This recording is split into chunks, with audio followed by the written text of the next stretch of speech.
Olá, amante do vinho, bem-vindo a mais um vídeo aqui do Amado Vinho. Eu sou o Arthur e hoje eu vou falar sobre 3 mitos que envolvem por que a garrafa de vinho tem 750 ml. Vamos pro vídeo? Mas antes eu quero saber se você já conferiu se está inscrito aqui no canal para ficar por dentro de várias curiosidades, informações a respeito do mundo do vinho e algumas outras bebidas também. E se já deixou o curtir ou o dislike, né? Até o final do vídeo pensa aí o que você acha, se você gostou ou não gostou do conteúdo e fica à vontade para fazer a sua avaliação.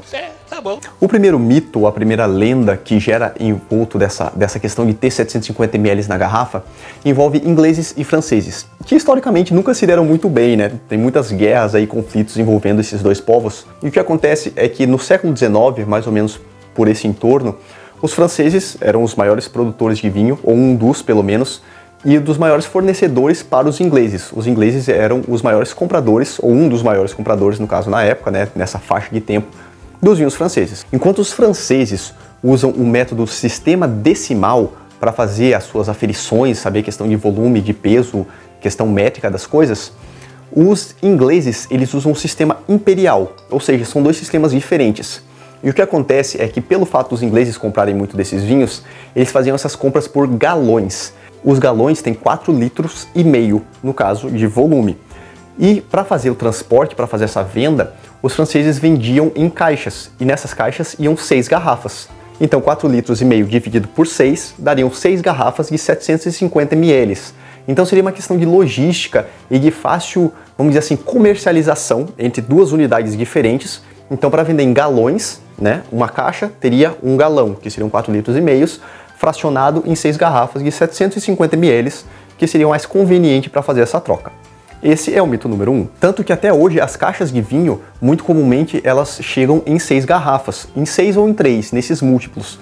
Quando eu trabalhei numa loja que vendia, né, no caso a gente comprava e revendia vinhos, realmente a maioria das encomendas elas chegam em caixas com 6 unidades de vinho. O mito de número 2 envolve uma outra questão que é bem curiosa também. Mais ou menos na época que começou a se produzir o vidro para fazer garrafas para os vinhos, para você dar forma para ele está todo derretido e você precisa soprar. Existe uma fórmula, né? Uma maneira de fazer as coisas que é soprando. Então você sopra mais ou menos num tubo de ferro até onde está o vidro, né? E conforme você vai soprando, ele vai inflando e você vai dando forma. O que se diz, pelo menos, é que a capacidade pulmonar das pessoas que confeccionavam essas garrafas era de aproximadamente 750 ml. Então, vamos dizer assim, não tinha ninguém que soprasse tanto a ponto de fazer uma garrafa de 1 litro e nem tão pouco também para fazer de meio litro. A média geral do pessoal, da galera, dos artesãos do vinho, das garrafas de vinhos, era de 750 ml. Então meio que ficou padronizado por causa do, vamos dizer assim, do esforço do pessoal, né? Não vamos ninguém se matar para ficar soprando 1 litro e também não vamos deixar uma garrafa tão pequena de só 500 ml.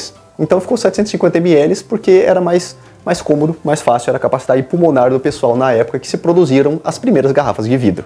E o terceiro mito, a terceira lenda que envolve a questão da capacidade das garrafas de 750 é porque 1 litro é muito. É verdade. Quer dizer, às vezes não. Basicamente, o que se pensava é que 1 litro para o consumo da população europeia, na época que começou a se disseminar essas garrafas de vidro, era demais 1 litro, ninguém bebia 1 litro sozinho. Com certeza vai ter muita gente aí que vai dizer que 1 litro é muito pouco, ou tipo, é tranquilo, mas vamos pensar que é uma bebida que se bebia regularmente, né? Então vamos pensar assim, em uma refeição, às vezes você sentava em 2 pessoas, que mais ou menos é isso, uma garrafa você divide em 2 ou 3 pessoas, hoje em dia, para uma refeição, e naquela época uma garrafa para uma pessoa já era uma quantidade ideal ali nos 750 ml.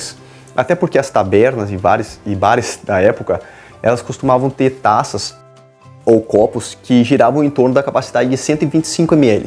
Então você tinha ali mais ou menos, você podia dividir uma garrafa em 6 taças.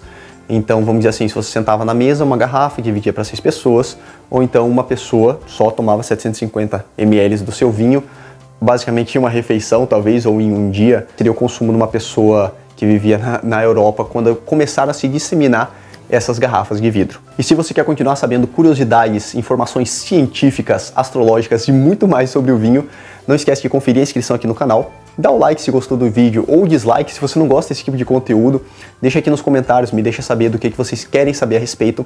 Se você tem alguma dúvida mais específica ou quer um conhecimento mais aprofundado do vinho, quer ter algumas aulas sobre isso, quer participar de alguma palestra, ou enfim, se você vai realizar algum jantar, algum evento e precisa de um norte, de uma indicação, pode falar comigo no meu direct no Instagram, amado.vinho. E é isso aí, muito obrigado por estar comigo até aqui e até a próxima.